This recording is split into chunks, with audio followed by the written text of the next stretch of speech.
Og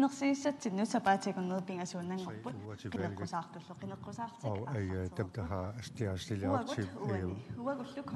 op til valget, er begyndt med deres vælgermøder. Og vi glæder os til at være sammen med jer til det første vælgermøde her i Ilulissat-hallen. Og vi håber, at der følger med i tv og radio, vi følger godt med. Det er sig selv på 1 minut, og vi først vil være for det første, at der slut den ene minut er begyndt. Kære alle sammen, der er til stede, og dem, der følger med i tv og radio på kysten. Og jeg er her sammen med Steve K. Halman. Og vi er her for at få et godt fremtid, at generationsskiftet foregår gnidningsfrit. Og at der slut lægger vægt på ordet mennesket i centrum. Og det skal jeg regne med, at vi vil følge, fordi at hvis vi skal have et samfund, der er godt kørende, så er vi nødt til at følge det. At vi skal alle sammen, vi glæder os også til at være med til at arbejde for Grønlands fremtid.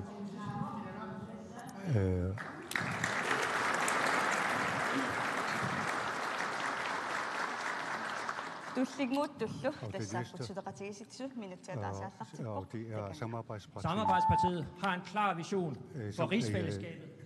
Til gavn for Grønland, til gavn for Danmark og til gavn for Færøerne. Hver for sig er vi 3 små nationer, men sammen er vi en arktisk stormagt med stor international indflydelse. Vi ønsker et balanceret og ligeværdigt fællesskab, som sikrer, at Grønland sidder med ved bordet, når vi forhandler internationalt. Samtidig med det, så vil vi med hjælp fra rigsfællesskabet sørge for at løfte sundhedsvæsenet, det sociale område og handicapområdet i Grønland. Vi har også en vision for transport. Vi ønsker længere landingsbaner i Ilulissat og Nuuk, og i Sydgrønland, der ønsker vi et vejnet, der kan binde landet sammen. Det vi ønsker, det er et Grønland, der tænker langsigtet. Vi ønsker et Grønland, man kan stole på, og vi ønsker et Grønland, hvor der er plads til alle. Grønner.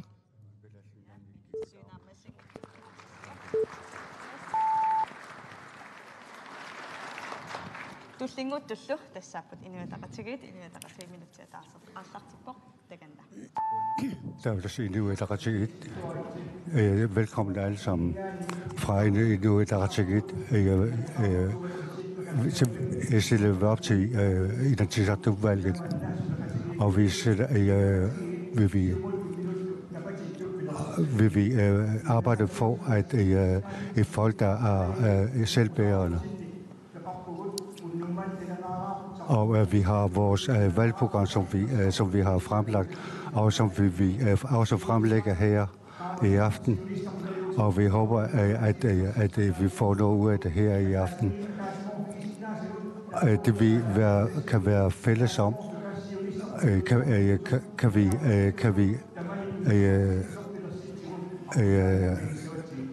arbejde for et fremtid, der er selv, hvor alle har plads i samfundet.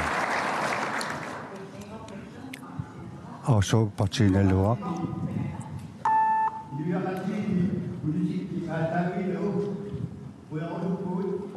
Uden at have baggrund for politik, vil vi sige tak til samfundet, at dem, der er frivillige i fritidsaktiviteterne, og for ikke så længe siden, der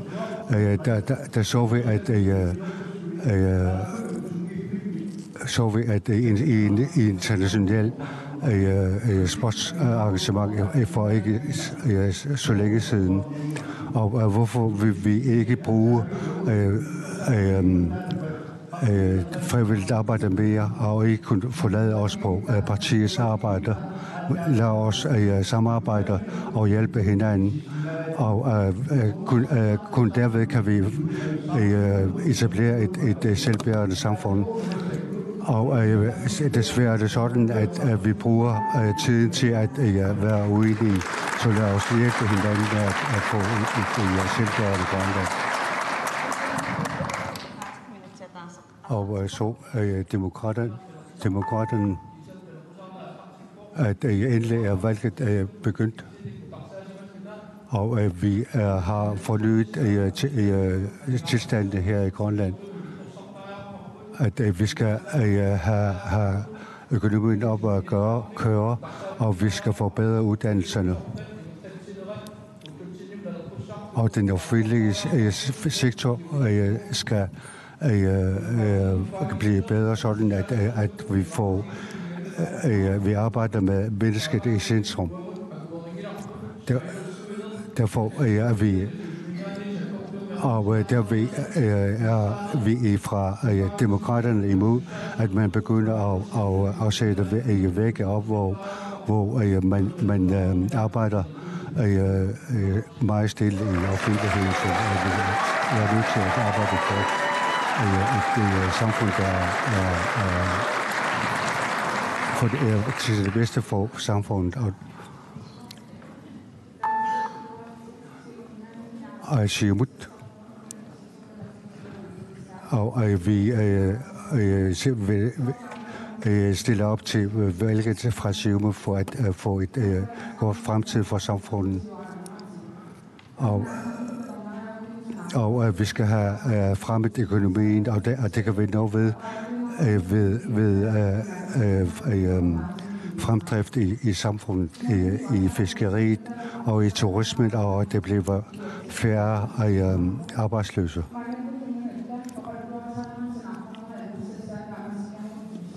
Og vi arbejder for det største infrastrukturbygninger her i samfundet, og vi skal have fremmet luftfartsbyggeriet i den nærmeste fremtid, sådan at det bliver til det bedste for hele samfundet.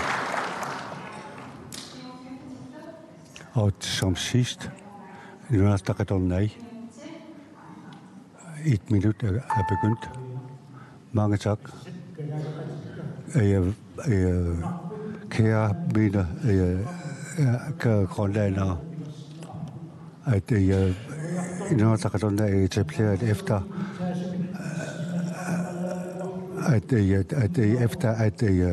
at tingene går skævt, og selvom man har sagt, at økonomien kører meget godt, og så er det, at økonomiens fremdrift er standset. Og vi skal gøre noget for at få befolkningens livsbetingelser nemmere. Og den sammenlægning af kommunerne, som er gået skævt, er vi nødt til at revurdere og etablere kommunerne, fordi at befolkningen skal igen have magten igen.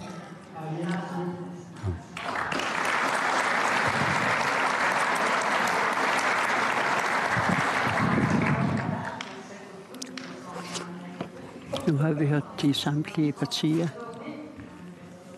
og så har vi det første. Først til alle partier, og for dem, der har siddet i Landstinget, vil jeg gerne sige tak til de forbedringer, der har været med hensyn til patienter, fiskere og buschauffører og taxichauffører. Gælder det ikke 3 ugers ret til at få løn i forbindelse med sygdom. Når man bliver ramt af sygdom, så er det meget, meget vigtigt, at familien er til stede, og vi vil meget gerne have, at det også gælder for de førnævnte.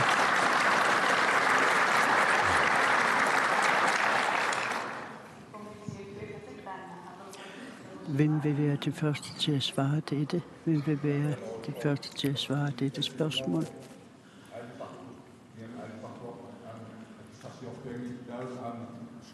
Det er rigtigt, at jollefiskere og arbejdere, de må henstille deres arbejde, når det gælder sygdom, og de skal jo hjælpes fra kommunen. Vi skal være med til at hjælpe alle sammen. Hvis vi skal komme over til det problem,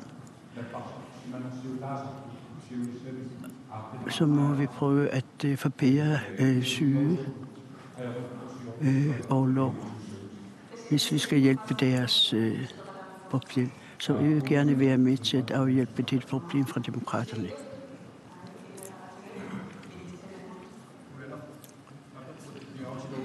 Meget, meget vigtigt spørgsmål, som er velkendt hos mange familier rundt omkring i samfundet. Og det er vigtigt, at vi på en eller anden måde prøver at få forbedringer i de problemer, der dukker op i forbindelse med sygdom. Og sådan at de også kan få mulighed til at få hjælp på en anden måde. Det er vigtigt med midler, hvis vi skal hjælpe. Så må vi prøve at finde pengene fra skatteområdet, så vi har nogle dækning til midlerne. De er syge, og i forbindelse med sygdom. Tak for spørgsmålet. Det er selvfølgelig ret, enhver har. Men det gælder ikke for jollefiskere, for eksempel. I øjeblikket er det jo sådan, at fiskere, jollefiskere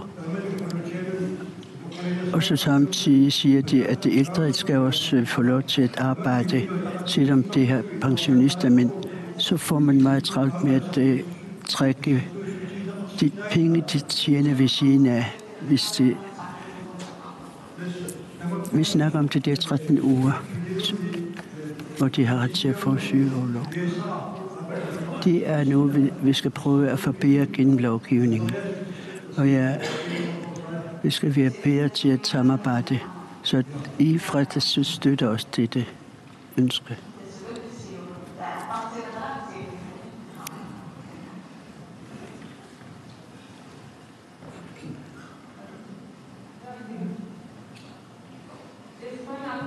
Tak for spørgsmålet. Vi støtter det fra vores parti. I dag ved vi jo, at vi bruger utroligt mange penge til administration. Vi må prøve at formindske administration, sådan at vi kan få de midler, så vi kan få råd til andre ting. Så den tanke støtter vi fra vores side.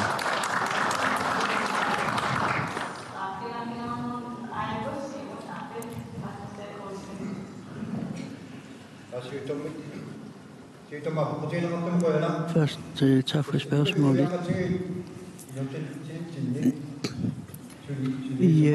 Vi har mange opgaver i samfundet, og det viser jo, at vi fra Siumuts side kommer frem for at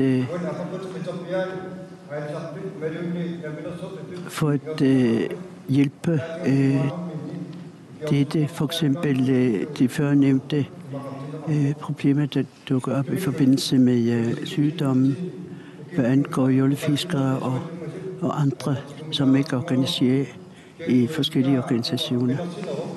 Jeg håber, at dette valg vil uddybe det endnu mere, sådan at vi kan finde en løsning.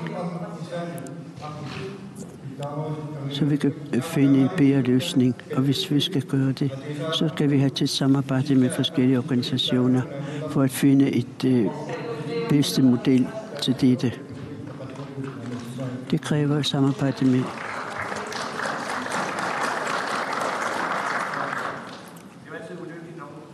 syg, og man kan aldrig vide sig sikker for det. Før jeg blev politiker, der var jeg selvstændig erhvervsdrivende også, og det er jeg stadigvæk en gang imellem. Og det betyder bare, at hvis man bliver syg, så tjener man ikke nogen penge. I den situation, der er man nødt til at forsikre sig imod det. Og det er noget, vi i Grønland ikke rigtig har taget til os. Der findes sygeforsikringer for selvstændige erhvervsdrivende, som man faktisk som selvstændig erhvervsdrivende bør tage. Vi vil arbejde på, at der kommer langt mere information og bedre hjælp til folk i forhold til at forstå, hvor vigtigt det er at tegne forsikringer.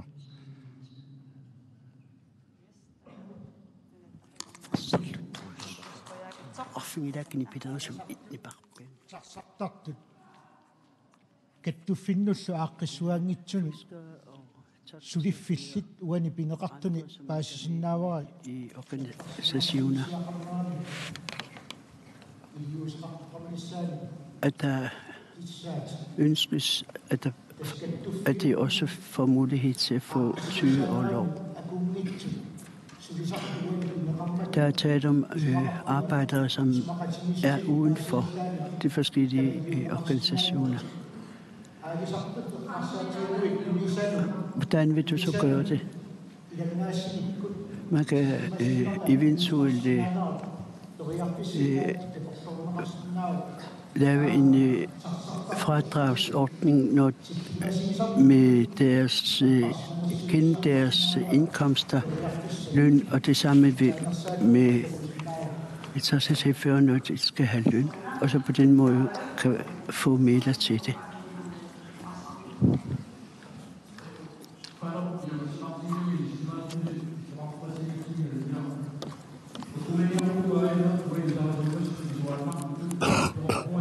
Jeg ved, at hvor vanskeligt det er, fordi når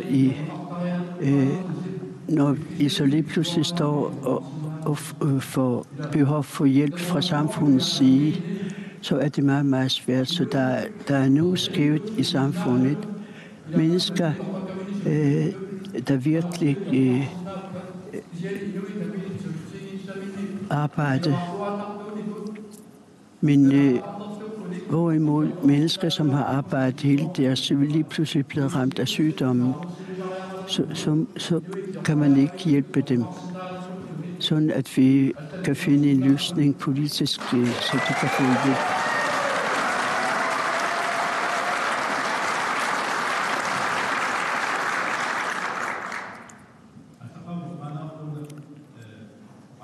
Det, der bliver sagt fra starten af,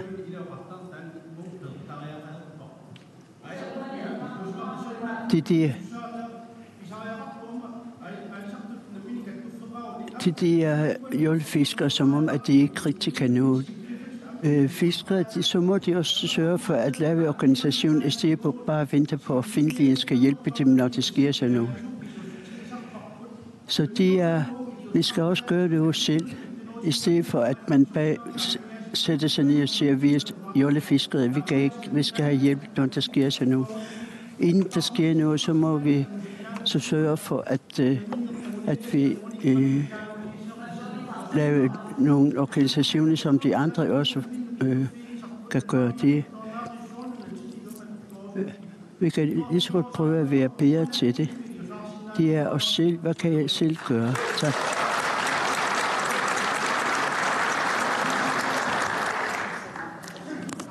Og så er det til det næste spørgsmål.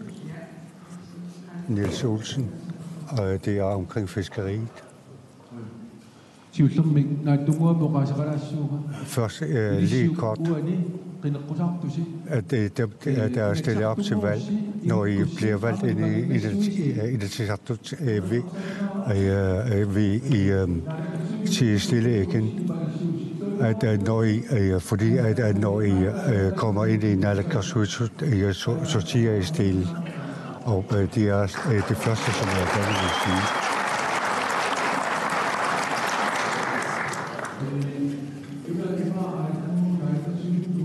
Måske er det mere rettet til naalakkersuisut for fiskeri. I 90'erne var der mange kvoter, og det er som om, at de er forsvundet. Og der naalakkersuisoq for fiskeri blev spurgt over emnet. Svarede han, det var meget godt, han svarede på det, så vil vi gerne vide, hvorfor kvoterne omkring kvoterne, hvorfor er der for her i dag.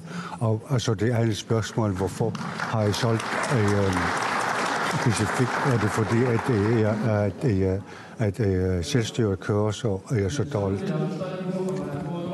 Fra demokraterne. Jeg har været med i det tidspunkt, hvor partiet var med i naalakkersuisut, og dengang tid jeg ikke stille og fremkomme mine meninger, at vi skal udvikle fiskerikraftet, at vi er nødt til at forarbejde de indhandlede fisk, at vi skal have andre måder at konstruere vores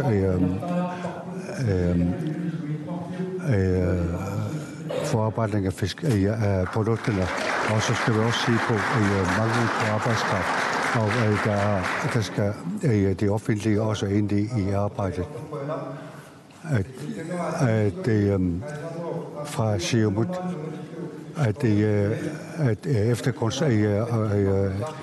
da man konstruerede om i fiskeriet i 90'erne, at så har vi set på, at hvordan tingene i fiskeriet er gået her fra dengang og indtil nu.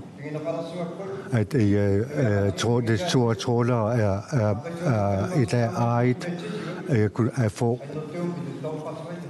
og at der er fiskerne er bundet til helt specifikke, meget strenge krav fra politisk side. At vi skal, når vi kommer ind i Inatsisartut igen, så skal vi igen arbejde med det nye fiskerilov. Og da vi så på ejerskabsforholdene, så ejerforholdene, så er der mange, der ejer mere end loven tilskriver af krav som over grænsen, så at vi fremsætter vores lovforslag om fiskeriet igen, sådan at det kan blive hørt af befolkningen af os. Det, der er sket i Diskobugten her gennem de sidste mange år, det er, at man har ignoreret de advarsler, der er kommet fra biologerne. Og det har haft den konsekvens, at fisken bliver mindre og mindre og mindre og mindre. At overhøre varsler fra biologer, det er ligesom at sejle ud, når der varsler dårligt vejr. Når meteorologerne siger, at det er dårligt vejr, så tror vi på dem. Når biologerne siger, at nu går bestanden altså ned, så tror vi ikke på dem. Det er et problem. Det problem skal løses ved, at man sænker fiskeriet. Men det, man gør, når man sænker fiskeriet, det er, at man beder de folk, der fisker i dag, om at fiske mindre. Hvis de skal acceptere det, så skal de vide, at hvis de fisker mindre i år, så er det dem, der får fordelen af det, når fiskeriet kommer tilbage igen. Og derfor er det bydende nødvendigt, at de dele af fiskeriet, hvor kvoterne ikke er ejet, hvor man fisker olympisk fiskeri, at de kvoter skal flyttes ned på fiskerne på en eller anden form. Enten i form af det, der hedder community quotas, hvor et lokalområde ejer en kvote, eller i form af andelskvoteselskaber, sådan der er et andelsselskab, der ejer kvoten. Men på den måde sikrer man, at de fiskere, der er nødt til at begrænse deres fiskeri nu, for at der kan være fiskeri til de næste generationer, også er de fiskere, der får glæden af det, når fisken vender tilbage.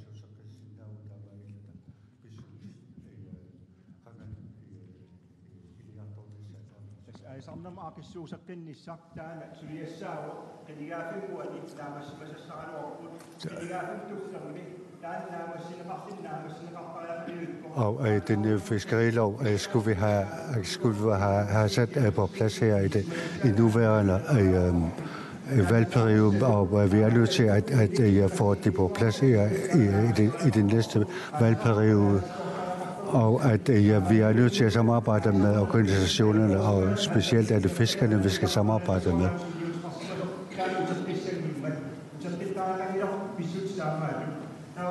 Og vi skal ikke tilbage til det gamle tilstand.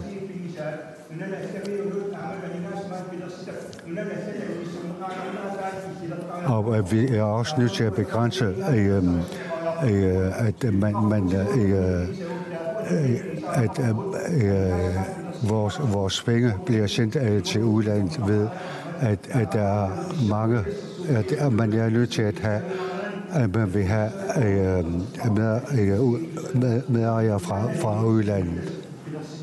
Fordi at vi er nødt til at have lige vilkår for fiskerne. Grønland er nødt til at blive ejet at 100% af Grønland, sådan at deres omsætning kan være til gode for Grønland. Hans Enoksen fra Tinelera. Vi skal have, vi er nødt til, vi skal have en ny fiskerilov, og det har vi. Jeg arbejder intenst med også fra Tinelera. Og det er ikke sådan, at kvoterne skal tildeles kun til selskaberne. Mange fiskere på kysten er stoppet med fiskeriet, og det er blevet frataget deres kvoter.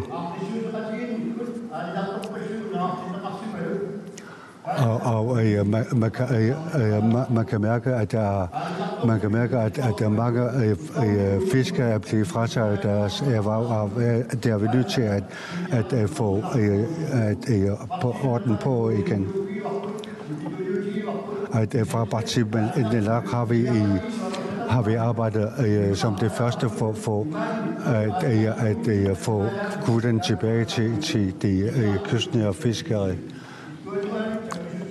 Det er ikke sådan, at det er kun selskaberne, og det kun er selskaberne, der skal have kvoterne, fordi så de kystnære fiskere skal have deres kvoter igen. Og I kan være sikre på, at hvis vi giver os mulighed for det, så vil det være det første til at arbejde for, at vi får tingene ændret. Med hensyn til at fiskeriet.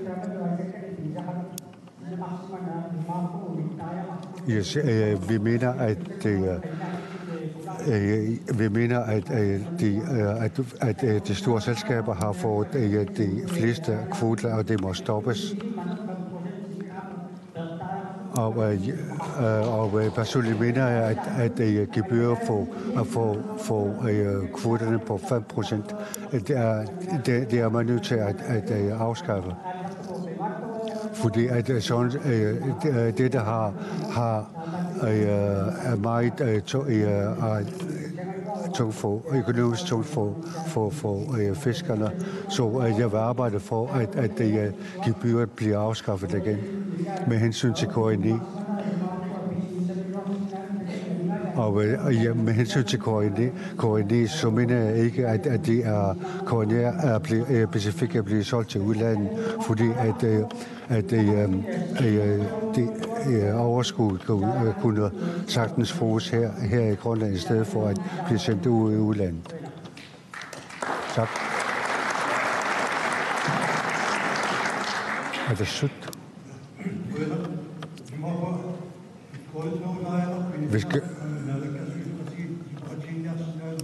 Og jeg mener, at naalakkersuisut ikke skal være bedre til at forhandle, ikke med hensyn til forhandlingerne om fiskeriloven i 1996, at da vi skulle have en ny fiskerilov, der arbejdede vi sammen 100% i det Tisartut, og arbejdede også fuldt ud med fiskeriets organisationer. Det er sådan, at fisken kommer og forsvinder igen. Og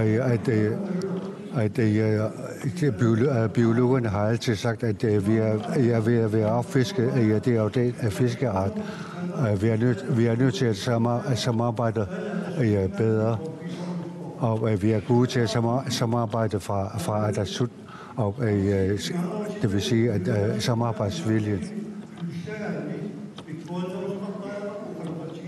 At man skal være, hvis vi skal have orden på tingene, så er vi nødt til at lære at samarbejde.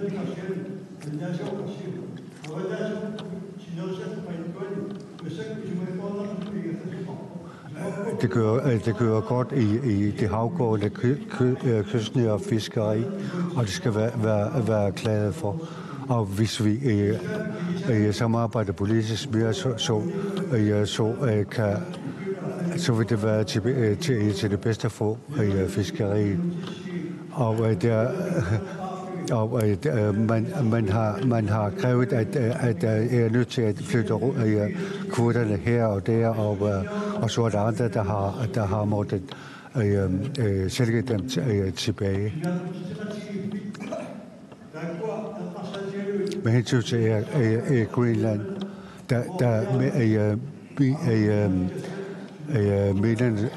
mineral efterforskningen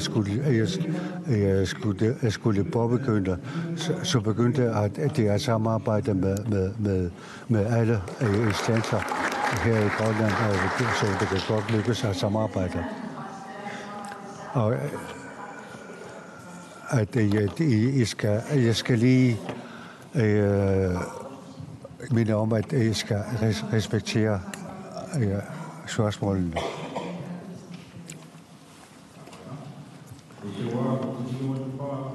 Jeg vil gerne spørge om de er meget omtalt i medierne. Hele fiskene bliver mindre og mindre her i Diskobugten. Efter hvad vi sådan kan læse af historie, der har der også været tilfælde en gang i 50'erne, hvor de forsvandt næsten. For man siger jo, at fisken kommer udefra, bliver forsynet, og det først så kommer det her, og så vil det være med til at undersøge, at man også undersøge mere grundigt for at sikre bestanden. Det samme med torskebestanden. Måske regionvis, fordi i Nordgrønland, hvor der er is, så starter fiskeriet nogle gange senere, der det holder pause i længere periode i forhold til Sydgrønland. Men vil undersøge nærmere fiskebestanden mere grundigt.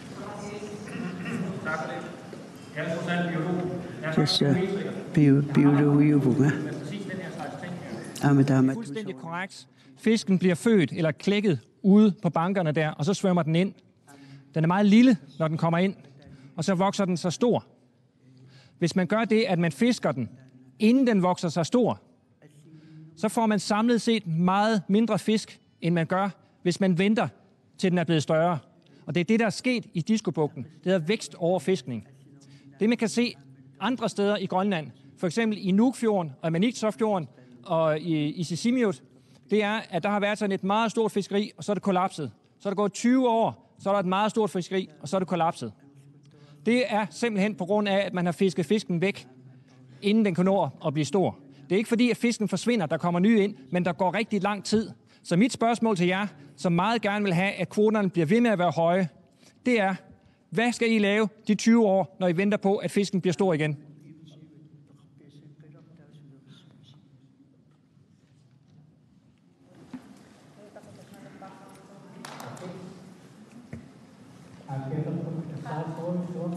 Meget tydeligt spørgsmål.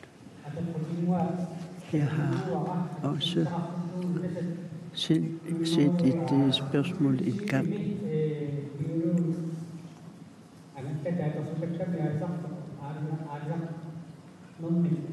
Der var en fiskeri undersøgelse fra biologerne, som jeg selv har set, og det er Adolf Jensen, Og så kommer de over til mig og spurgte, kan jeg købe din fangst? Nej, jeg skal indhandle det, sagde jeg. Og så bød han velkommen til skibet, og jeg kom ombord til dem. Og så så jeg, at det krogle, de bruger til undersøgelsen, er meget anderledes end det, vi bruger. Så sagde biologen,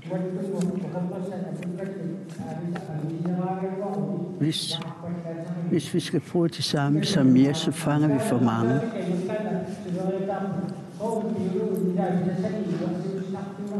Og så, hvis det skal bruge samme kroge som mig, så vil det fiske for mig, siger de. Efterlyser jeg, at vi kan have tættere samarbejde, også med hensyn til, hvad for nogen vi bruger til erfaringer. Og så det skal være tættere samarbejde mellem fiskere og biologer.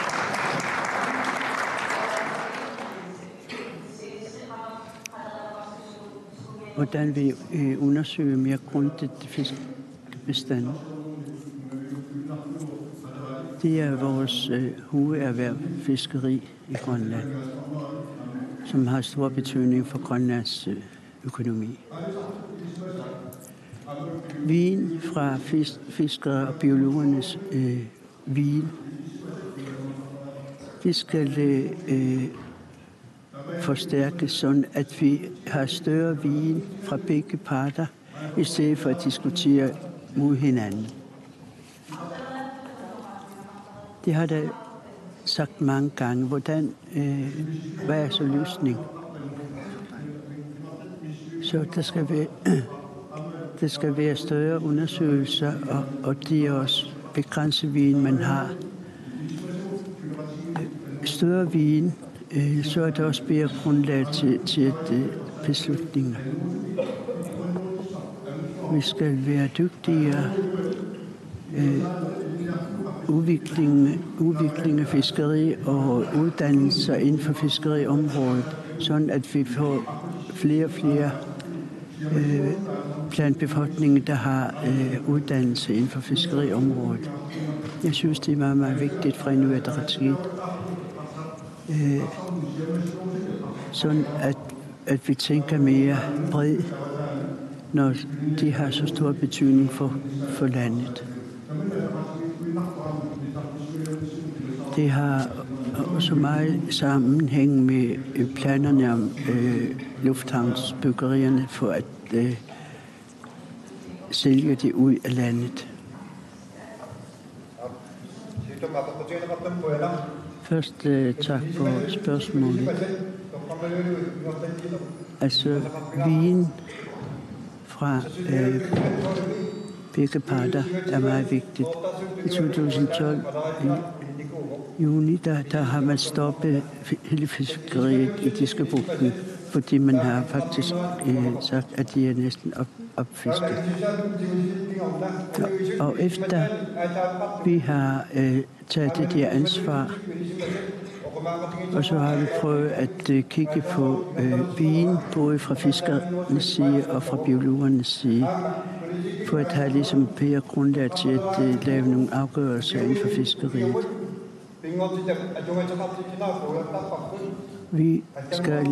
Vi glemmer også, hvordan er vejrlige forhold og naturen fra år til år. Det er ikke sådan, hvis man beslutter, så gælder det i længere tid, men de ændrer sig forholdene, som også er meget går ud over. Hvad med undersøgelserne? Vil du være med til det?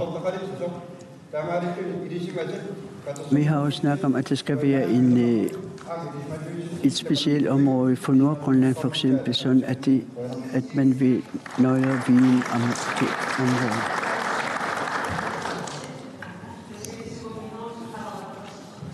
Vi vil også være med til at undersøge grundigere bestanden fiskebestanden. Når vi tænker på lige uden for Ilulissat, det første, man nok skal gøre, det er uden at undersøge fiskebestanden. Jeg synes, man skal prioritere at undersøge bunden af havet. Hvad ligger der af affald i bunden af havet? Men selvom der er god bestand, så kan de jo blive ødelagt. Alt affald, der findes nede i havbunden. Når vi ser størrelserne fra 60'erne, og nu de er næsten de samme størrelse i dag som dengang. Så det er forskelligt fra sted til sted, også hvad angår størrelser. Hvor er det største bestand i? Og så kan vi også se, har viden, hvor flytter de en gang med det. Men jeg synes bare, det er meget vigtigt at prioritere at undersøge havbunden for affald, som måske også skal gå ud over fiskeribestanden. Selvfølgelig også torsken. Vores land er så stor, at Østgrønland og Thule og hele Vestkysten, vi skal være mere bedre til, at vi kan ikke lave lov, der gælder for Diskebugten og for Østkysten. Det skal være bestemme, hvordan stederne er.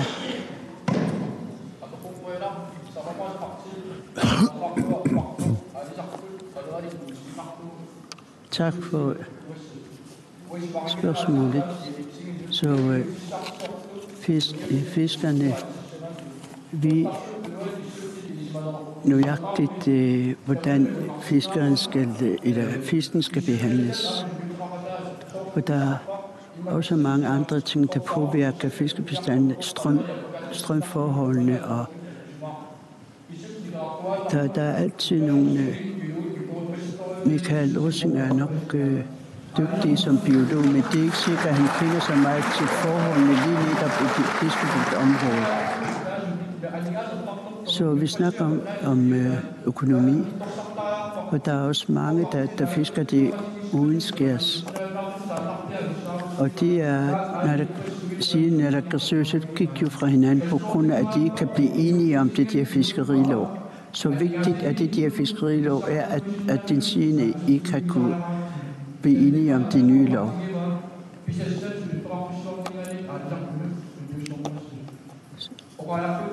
Så når der siger, at det skal gives til fiskerne i stedet for at give det hele til store selskaber, det meste af det. Men vi skal også tænke på de fisk, der er uden skær, som ikke kan klares af mindre både. De skal også kunne fiskes.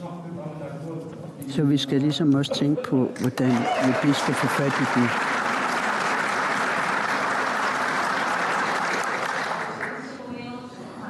Hvordan vi undersøger grunddyr. Vi støtter også fra partierne der. Fiskerne har stor viden. I ved også lidt nøjagtigt, hvor I kan hente fisken. Det ved I nøjagtigt. Biologer læser, og de har også viden. Og derfor er det meget, meget vigtigt, at de to parter skal samarbejde, hvis vi skal undersøge. Så får vi større resultater, hvis vi kan gøre det på den måde. Derfor støtter vi fra partiet.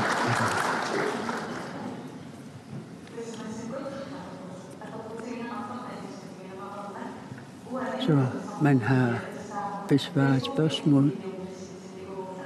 Vi har også fået nogle spørgsmål fra Facebook.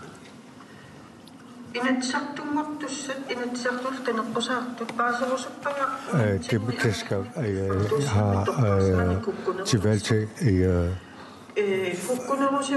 så vil jeg spørge.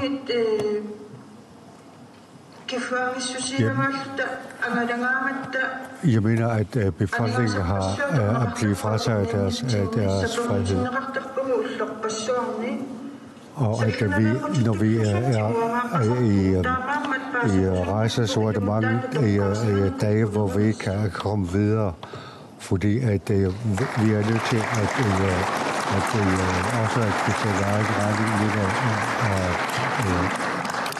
af udgifterne. Er det en fejl, at man har indrettet trafiksystem på den måde? Vi mener, at det er en fejl, at den måde, man har indrettet trafiksystemet på. Der er mange af befolkningen, der ikke rejser. De vil gerne rejse til konfirmation. Det kan ikke, og så kan det kan ikke rejse så. Og der er ingen ruter, hvor de kan rejse med. Der er mange få muligheder på grund af den dårlige trafiksystem. Hvad vil I gøre ved det?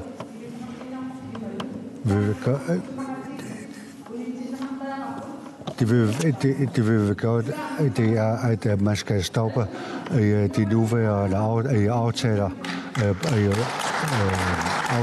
nu, fordi at det kan vi ikke længere bære i samfundet.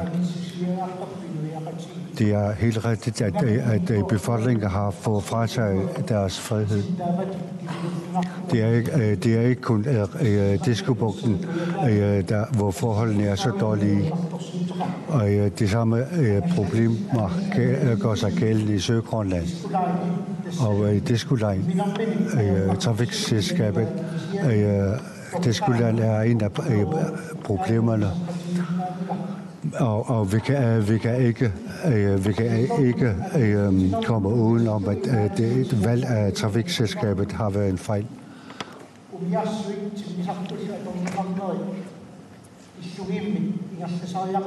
Og vi er nødt til at have et tostrenget trafiksystem, hvor man bruger skibe og fly. Og at kystskibene er blevet færre. Og på grund af det, på grund af det, er befolkningens egen sejlads med småjoller, hvor sikkerheden er meget mangelfuld. Det skal vi have stoppet. Og man vil forbedre trafiksystemet her i det næste år, men finansieringen er ikke kommet på plads på grund af, at vi skal bruge midlerne til andre byggerier, for eksempel infrastrukturbyggerier. Vi er nødt til at arbejde undersøge trafiksystemet, også her i også inkluderet fragtsystemet.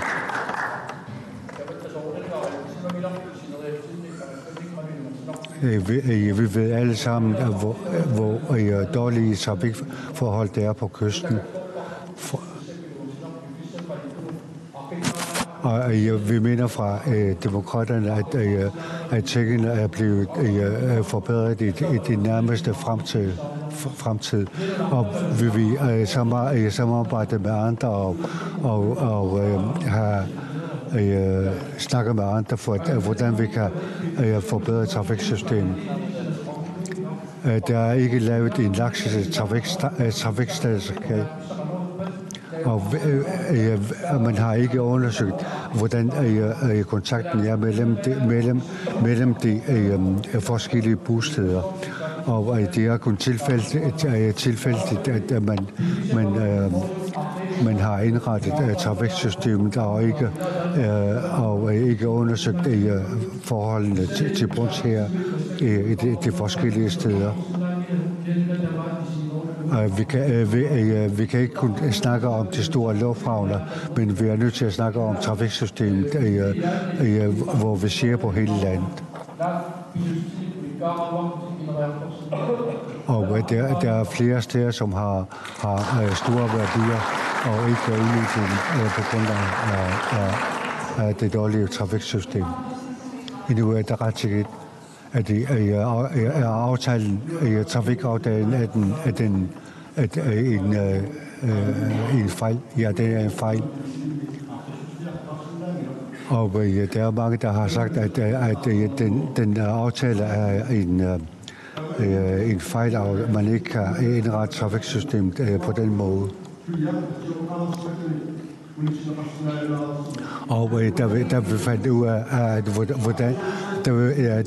ud af, at aftalen allerede var underskrevet, kunne vi sige, at det var en fejl, og vi kunne ikke gå mere dengang.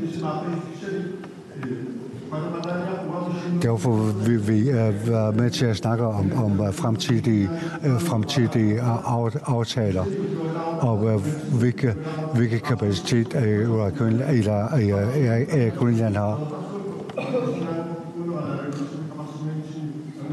Og vi har, da vi var i naalakkersuisut, har vi opnået, at Safarituk også kan anløbe Qeqertarsuaq. Men hele trafiksystemet er nødt til at blive meget bedre. Med hensyn til store lufthavne, der har vi også sagt, i tillæg til det, der har vi også sagt, at man er nødt til at have små krydslandbaner, fordi derved kan man få et bedre trafiksystem. Og fra en Ataqatigiit er vi klar til at finde midler til forbedring af det.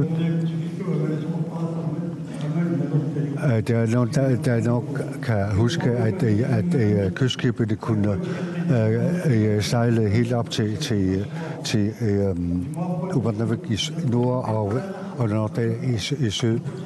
Og vi er nødt til at tilpasse os. Og spørgeren har helt ret, at hele trafiksystemet kører dårligt.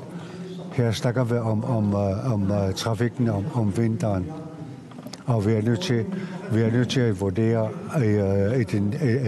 hurtigst muligt, hvordan vi kan forbedre trafikken.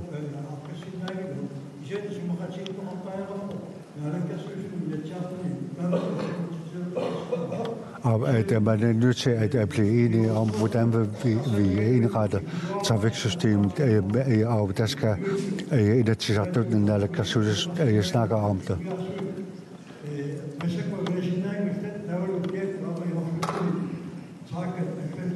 Og om vinteren, der kan kystskibene ikke nå alle steder, og om efteråret de små lysbåde, deres sikkerhed er alt for dårlig til at kunne være sikker at sejle med dem om efteråret. At politikerne er nødt til at finde passende konstruktion af trafiksystemet. Sylaqatigiit Syllinga Basilikuorput. Der Sorlu Guetani Aqusiniortoqarsinlau illuqarfiakunganni. Vi får aldrig nogensinde et system, der er perfekt. Det kan jeg godt garantere. Der er for langt og vejret for dårligt. Så simpelt er det. Det vi kan gøre fra politisk hold, det er at lave bedre politisk håndværk. Ja. Okay, men svaret er det samme. Svaret er det samme. Det vi har brug for, det er bedre politisk håndværk. Det, som de selskaber, der skal byde ind på servicekontrakter, det efterlyser, det er en lang nok tidshorisont til, at de kan komme med et ordentligt bud. De sidste par servicekontrakter er blevet forhandlet i hast, og så er de blevet lavet om, og bla bla bla bla bla. Vi skal lave servicekontrakter, der rækker 5 år ud i fremtiden, og som først starter om 3 år, sådan at firmaerne har mulighed for at komme med realistiske bud på, hvad de rent faktisk kan levere. Så det er simpelthen et spørgsmål at lave bedre politisk håndværk.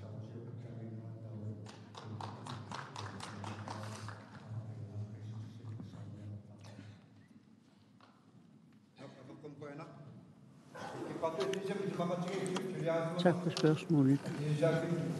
Det der aftale, som vi har lavet, vi vil ikke løbe fra ansvaret. Det vi har brugt som grundlag, det er, at i hvert fald servicen ikke skal blive dårligere. Men efter det startede med de nye, så vi, hvordan forholdene er. At de har nogle forskellige startvanskeligheder. Og nogen siger, at det må stoppes med det samme. Og det vil selvfølgelig også koste mange penge, hvis sådan en aftale skal afbrydes hurtigt. Men de som Landstinget har godkendt, både med fly og skibe og grusbærende løsning, så tror jeg, at vi godt kan klare det mere langsigtet.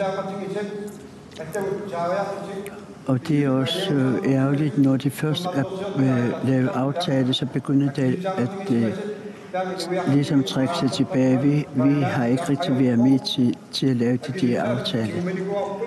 Vi har ved at blive enige om aftalerne og forhandlingerne, og at blive enige om at udpege det, hvem der skal overtage det der. Og de er jo til at samarbejde mellem partierne. Men vi kan ikke bare sådan stoppe det hele, så vil det koste samfundet mange penge. Med hensyn til langsigtede landingsbaneløsninger, og hvordan vi så kan rette det op, så tror jeg, at vi kan finde en bedre løsning. Så alle partierne har besvaret det. Vi tager det næste spørgsmål.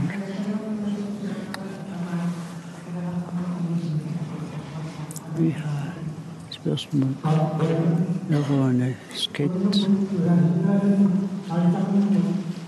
Det jeg kan høre i aften, punktet vedrørende fiskeri, det er også rigtig godt. Men jeg har et spørgsmål, der vedrørende skat inden for fiskeriet. I bruger fiskeriet, når det skal være valg. Men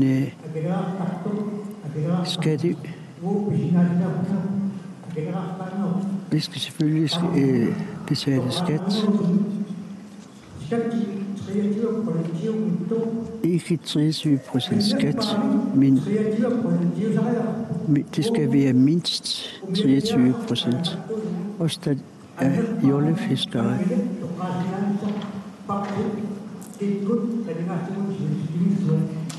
Fordi os, der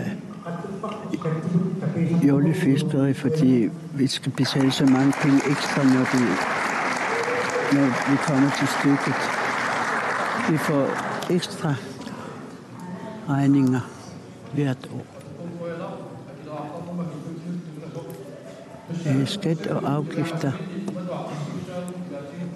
det er sådan i dag, at det er ikke så attraktivt at gå på arbejde. Sådan er samfundet indrettet lige i øjeblikket. Det skal være mere attraktivt at gå på arbejde end at tjene penge i Grønland. HFE, det der, hvor man har indført 5%. Men det må fjernes. Det er vi blevet enige om fra vores partis side. De personer, der tjener deres penge, de skal selvfølgelig bestemme, hvad det skal bruges til. Vi skal selvfølgelig have skoler og andre ting, som er nødvendigt i samfundet. Men det de afgifter, der pludselig kommer, det er alt for høje, og det er også fratagelse af frihed.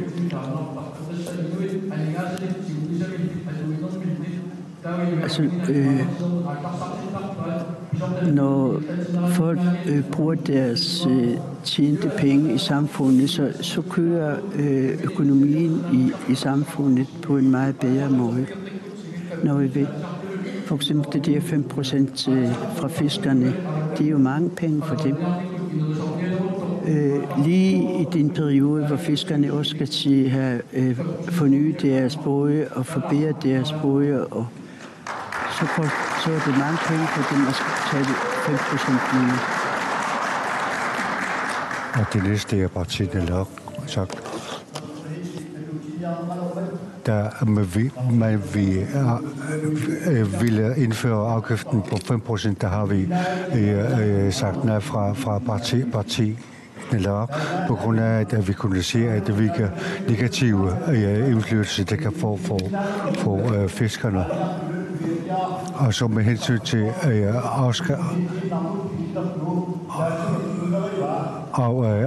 afskriften, det nedre grænser for afskriften blev sat til 10%, og vi kan se, at det var for lavt, fordi at det gik ud over for eksempel fiskerne, og specielt jollefiskerne. Og dengang der satte man meget lave afskrivningsgrænser, og man indførte afgifter på 5% til fiskerne.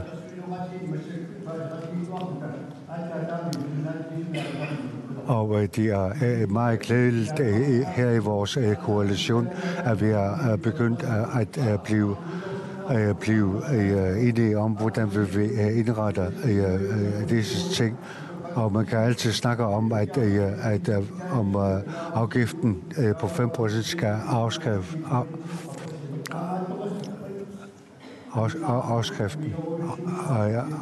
afgiften. Og hvis man vil, så vi er nødt til at indrette os og tilpasse os til forholdene her i dag, også for at undgå, at fiskeriet stoppes fra dag til dag.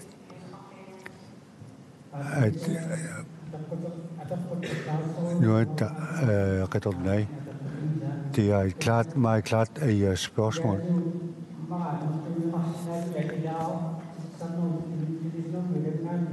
Og måske kan man synes, at der betales, jordfiskerne betaler for meget skat, og jeg mener, at man er nødt til at undersøge forholdene der. Og det kan heller, når de er kommet ud fra en ulykke, så kan det ikke få offentlig hjælp. Så vi er nødt til at tage sådanne forhold med i betragtningerne.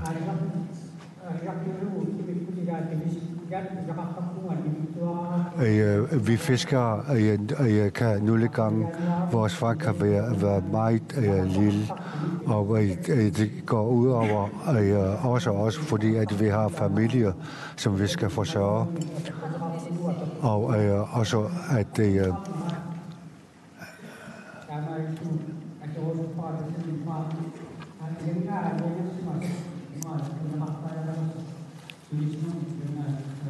Og med hensyn til spørgsmålet, så mener jeg, at man er nødt til at undersøge grænsen for fradrag, før man betaler skat.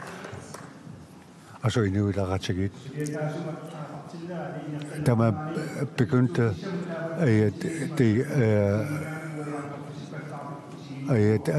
begyndte at arbejde med afgift, hvad de andre partier mener. Og vi er nødt til at finde finansiering for skatten nedsætte, hvordan vi skal finansiere skatten. Fordi at hvis vi ikke finder midler til det, så vil det gå ud over hele befolkningen. Louis Carlsen fra Ikarasak. Og jeg kender vilkårene for fiskerne. Og at ved hver eneste valg, der snakker om fiskeriet, og man forskellige partier kommer med deres meninger om hvordan man kan indrette fiskeriet. Med hensyn til skatteforholdene. Det er partierne, som partierne i de andre partier siger, så der går rigtig nok, at vi er nødt til at snakke om det.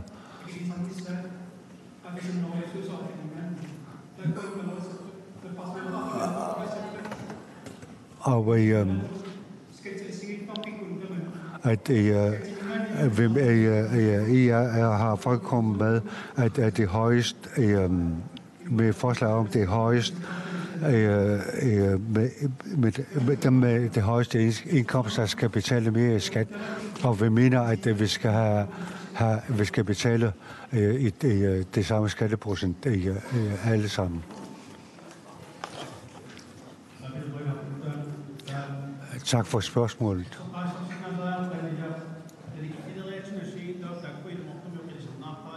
Så vi er nødt til vi er nødt til at snakke om fradragene. Når man tænker på hele skatteforholdene, skattesystemet.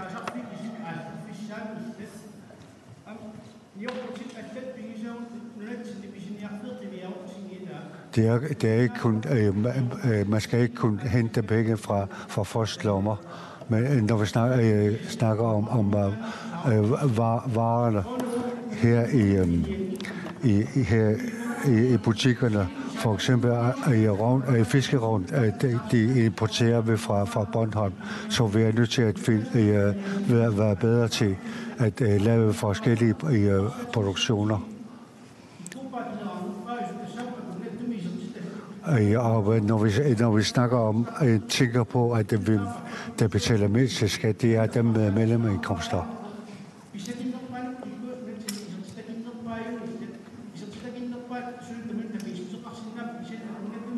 Og når vi snakker om, at dem, der har de mindste midler til livet, så er det ikke dem, der med de laveste indkomster, fordi at de får alt mulig hjælp. Og dem, der har problemer med at få livet til at kunne passe sammen i hverdagen, så er dem med mellemindkomsterne. Siumut.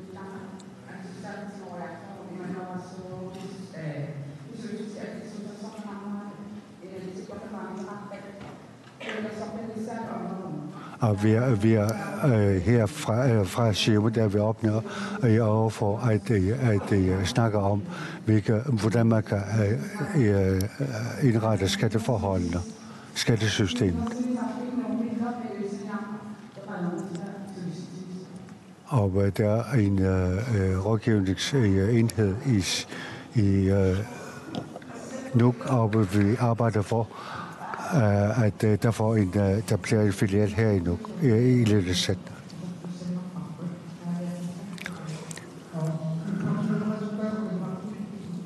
Jeg tænker på patienterne på patienthotellet i Danmark. Der er tale om patienter, de betaler deres kost. Og så skal de jo samtidig betale deres husleje og de andre økonomiske forpligtelser, de har hjemme. Jeg har lovet, at jeg vil tage det op til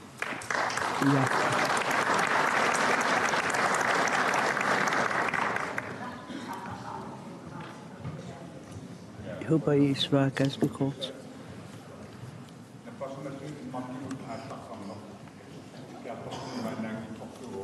Det er jo meget alvorligt, det der med, at man må rejse fra sit land for at komme til hospitalet på grund af sygdom. Og hvis du rejser til Danmark, så må vi så fra samfundet hjælpe til. Også kosten. Når du rejser herfra til Nuuk, og der bliver det også betalt fra hospitalet. Det samme må gælde, når man er nødsaget til at rejse fra Grønland til Danmark på grund af sygdom. Så jeg vil gerne hjælpe til, at vi vil også gerne gøre noget ved det fra partiet. Det er meget, meget vigtigt at komme på hospitalet. Vi har alle familier oplevet, at vores familie må tage afsted til Danmark på grund af sygdom, som skal behandles. Når vi nu tænker på, hvor vi skal hente pengene til at dække sådan noget, det store administrationsapparat i selvstyret for eksempel, hvad med nogle af de administrationsudgifter, hvis vi kan bruge det til hospitalsophold i Danmark, eller til børn, eller andre ting. Så jeg synes, vi skal tænke meget mere på, hvordan vi kan jævne det der med på en bedre måde.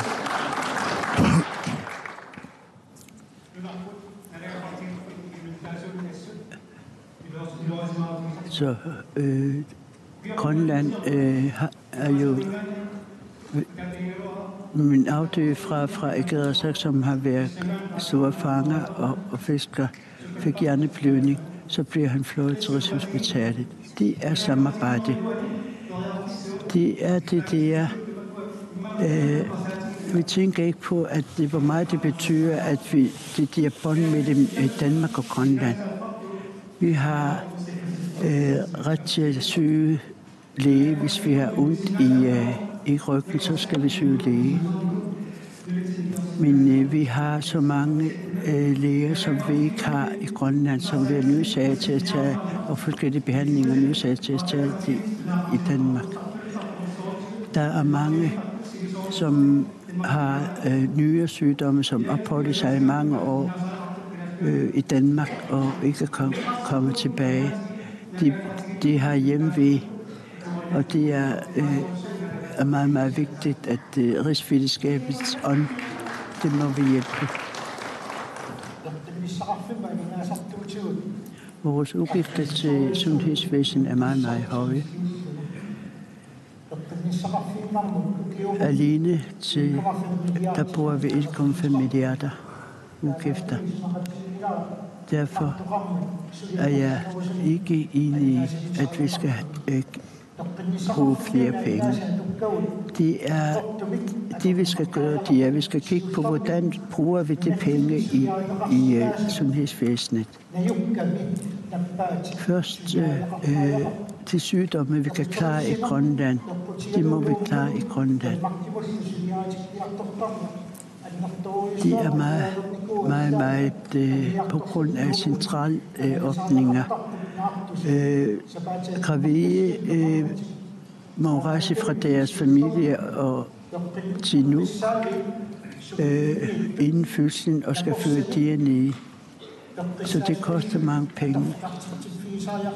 Så vi må klare regionerne, så de ikke behøver at rejse så meget fra forskellige steder. Vi søger læge på, fordi vi vil gerne blive rask. Til det spørgsmål, de nuværende vilkår, patienterne har, det må vi rette op på. Jeg håber, vi kan blive enige om at løse det der problem. Fordi der er jo tale om, at de patienter, der er sendt til Danmark, at de selv betaler kostene, samtidig med, at de også skal betale deres økonomiske forpligtelser her. Så servicen skal blive bedre. Hvordan vi gør det?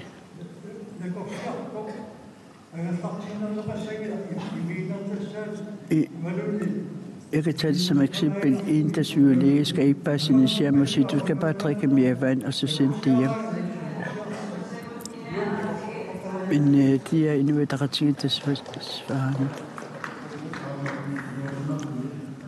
Det er meget anstrengt forhold, vi har her, som vi har været igennem mange familier. Vi må tage det som en meget, meget alvorlig situation. Man har også lavet undersøgelser i befolkningen, som mange siger, at det skal forbedres. Vi vil gerne være med til at finde midler til at gøre det bedre fra Inuit Ataqatigiit.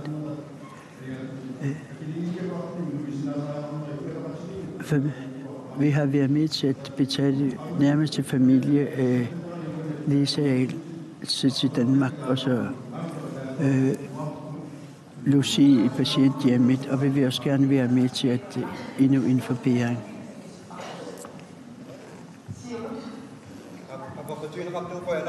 Tak for spørgsmålet.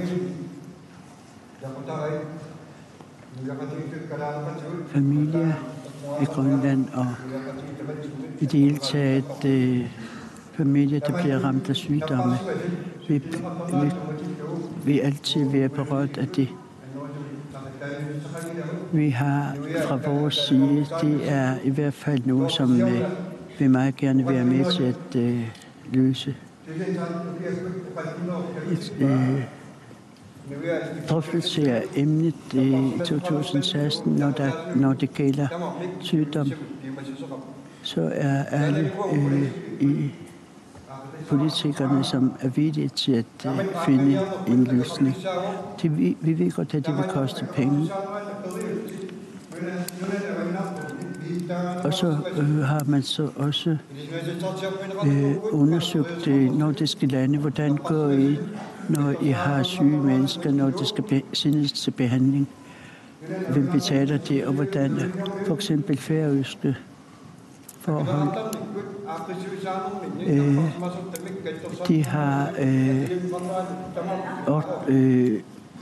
De har det i deres skatteordningen for eksempel, som vi måske også skal kigge lidt på. Så vi må... Så om 10 minutter kommer vi tilbage, så vil spørgsmålene fortsætte.